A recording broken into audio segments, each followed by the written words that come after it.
షుబ్లీ గారు నమస్తే. నమస్తే అన్న. ఏంటి సార్ ఎమ్మెల్యే షుబ్లీ గారిగా చూడబోతున్నావా? యనమలూరు అభ్యర్థి అని చెప్పి అగ్రహారంలో టాక్. ఇన్షాల్లా తదాస్తు అంటానండి నేనైతే.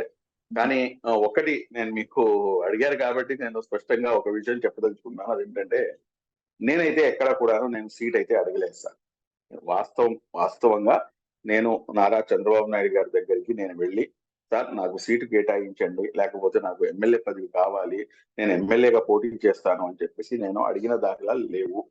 నంబర్ 1 ఇది స్పష్టంగా నేను ఓపెన్ గా ఈ రోజు మీ మీడియా మాధ్యమం ద్వారా నేను చెప్పదలుచుకున్నాను. నంబర్ 2, ఇది యాక్చువల్ గా ఇది ఏ విధంగా తెర మీదకి వచ్చిందంటే, అది అంటారు చూడండి, అంటే మన ఆ ఎవరైతే మిత్రులు ఉంటారో మిత్రుల కన్నాను శత్రువులు ఎక్కువగా మనకి శ్రేయభిలాషులు అవుతారు అని చెప్పేసి.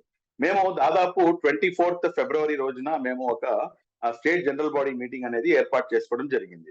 ఆ స్టేట్ జనరల్ బాడీ మీటింగ్ అనేది దాదాపు 2 వారాల ముందు మేము ఆ డేట్ అనేది ఫైనల్ చేసుకున్నాం. యాక్చువల్ గా 25th అనుకున్నాం, కానీ 25th ఏంటంటే మీకు జాగారం వచ్చింది కాబట్టి ఒక రోజు ముందుకు దానికి కదిలించి 24th పెట్టుకున్నాం. కానీ ఈ రెండు పార్టీలు, తెలుగుదేశం పార్టీ మరియు మన జనసేన పార్టీ ఇద్దరు కూడాను ఒక 48 అవర్స్ బిఫోరో లేకపోతే 24 అవర్స్ బిఫోరో 24th దివ్యమైన ముహూర్తం ఉంది, ఆ రోజున మనం లిస్ట్ రిలీజ్ చేద్దాం అని చెప్పేసి వాళ్ళు రిలీజ్ చేశారు. లిస్టు 11:30 నుంచి 12:30 వరకు సార్ వాళ్ళు మన లిస్ట్ అనేది రిలీజ్ చేశారు. రిలీజ్ చేసిన తర్వాత దాని తర్వాత మనం 12:30 నుంచి మన ప్రోగ్రామ్ వచ్చేసి అన్ని మీడియా ఛానల్స్ లో లైవ్ టెలికాస్ట్ చేయడం జరిగింది. మా రాష్ట్ర స్థాయి ఏదైతే కార్యవర్గ సమావేశం ఉందో 624 మంది పార్టిసిపేట్ చేసి, అందులో మనం తీసుకున్నటువంటి డిసిజన్ ఏంటంటే, రేపటి రోజున భారతీయ జనతా పార్టీతో పాటు కలిసి తెలుగుదేశం పార్టీ ముందుకు కొనసాగినా కూడా గానీ ముస్లింలకు వచ్చినటువంటి ఇబ్బంది ఏం లేదు. 4 సంవత్సరాలు కలిసి ఉన్నా కూడా గానీ మాపై ఎటువంటి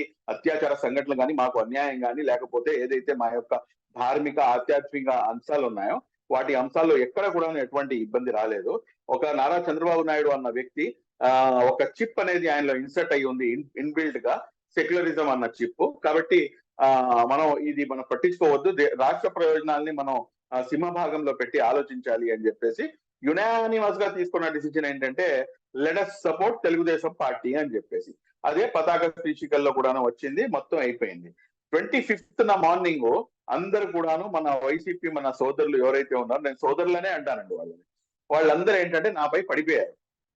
నన్ను విపరీతంగా దాదాపు 150 కన్నా ఎక్కువ పోస్టులు నాపై వేసి నన్ను, అంటే మన ఉంది కదా వాళ్ళ దగ్గర ఉన్నటువంటి సంస్కృత భాష ఒకటి ఉంది వాళ్ళ దగ్గర, ఆ సంస్కృతంలో తిట్టడం, దాని తర్వాత ఇంకేదేదో చెప్పుకుంటే నేను దేన్ని పట్టించుకోవాలి, లైట్ గా తీసుకున్నాను. కానీ దాంట్లో వాళ్ళు తెర మీదకి తీసుకొచ్చినటువంటి అంశం ఏంటంటే, మన మహాసేన రాజేష్ గారు ఆయన టికెట్ సంపాదించుకోగలిగారు, అదే విధంగా మన కొలికిపూడి శ్రీనివాస్ గారు ఆయన టికెట్ సంపాదించుకున్నారు, ఇద్దరు కూడాను ప్రజా సంఘాలు నడుపుకుంటూ ఆయన టికెట్ సంపాదించారు, నువ్వు కూడా ఇంత పెద్ద ప్రజా సంఘాన్ని నడుపుతూ కనీసం నువ్వు టికెట్ కూడాను తెచ్చుకోలేకపోయావు, పార్టీకి సపోర్ట్ చేసేది అని చెప్పేసి నన్ను ఆ విధంగా తిట్టడం మొదలు పెట్టండి. కంపారిజన్ తీసుకొచ్చారు. ఆ కంపారిజన్ ఏదైతే ఉందో ఆ కంపారిజన్ రాష్ట్రంలో చాలా మందికి అది నచ్చి దాన్ని ఏం చేశారంటే ఫార్వర్డ్ చేయడం మొదలు పెట్టారు. అది ఎంత ఫార్వర్డ్ అయిందంటే, అంటే జస్ట్ లైక్ రాజేస్తే ఏ విధంగా అయితే మొత్తం వ్యాప్తి చెందుతుందో మొత్తం స్టేట్ వైడ్ మొత్తం కూడా వెళ్ళిపోయింది. వెళ్ళిపోయిన తర్వాత వాళ్ళు చేసినటువంటి ఉపకారం నా పైన ఏంటంటే, ఈ రకంగా వాళ్ళు పెట్టిన ద్వారా నాకు నా తెలుగుదేశం పార్టీ అధిష్టానం దగ్గర నుంచి మీ ప్రొఫైల్ పంపించండి అని చెప్పేసి జరిగిన మాట వాస్తవము. ఆ ప్రొఫైల్ అయితే నేను సబ్మిట్ చేశాను.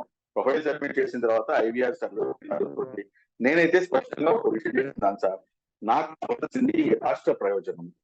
రాష్ట్రానికి ముఖ్యమంత్రి నారా చంద్రబాబు నాయుడు గారు అధికారంలోకి రావాలి, ఆయన ఈ రాష్ట్రానికి ముఖ్యమంత్రిగా ఆయన వర్గాలు చేపట్టాలి. అందులో భాగంగా నేను అన్ని విధాలుగా నేను అర్హుణ్ణి అయ్యి నేను అక్కడ నుంచుంటే నేను ఖచ్చితంగా ఒక +1 అవుతుంది అంటే కనుక నేను పోటీలోకి దిగడానికి సిద్ధం.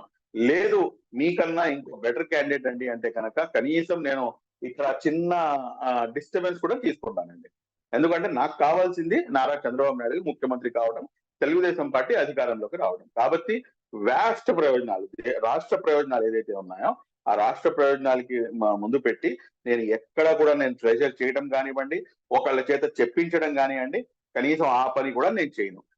I'm very good enough for my candidature, then definitely I'm most, నేను దాన్ని వెల్కమ్ చేస్తాను, స్వీకరిస్తాను, ధన్యవాదాలు తెలియజేస్తాను, పోటీలో నుంచుంటాను. ఒకవేళ లేదంటే కనుక నాట్ ఎట్ ఆల్ ఇష్యూ, ఎందుకంటే నారా చంద్రబాబు నాయుడు గారు ముఖ్యమంత్రి కావాలి. తప్పకుండా మీలాంటి వారికి రావాలి సార్, గెలవాలి కూడా మనస్ఫూర్తిగా కోరుకుంటున్నాను. ఇన్షాల్లా.